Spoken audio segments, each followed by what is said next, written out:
Hello everyone, welcome back to the channel. In this video I'm going to create a quick head-to-head comparison review between these two brainstorming AI tools, which is Capacity and Obsidian.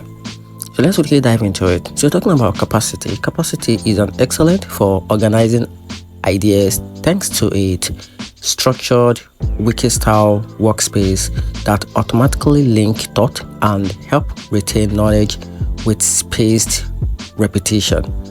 It's beginner friendly and it ideal for turning scattered notes into a cohesive system.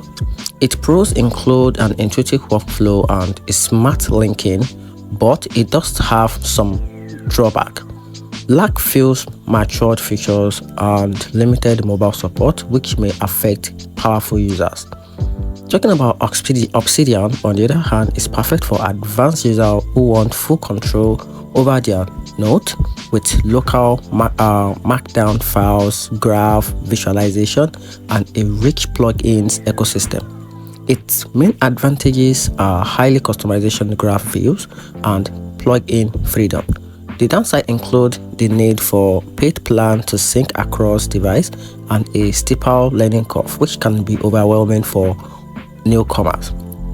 So in my own opinion, if you want a beginner-friendly structured brainstorming tools, go with Capacity, and if you need advanced customization and control, Obsidian is the better choice. And that's it. Hope you find the video helpful. If you did, turn on the notification button and subscribe for more review.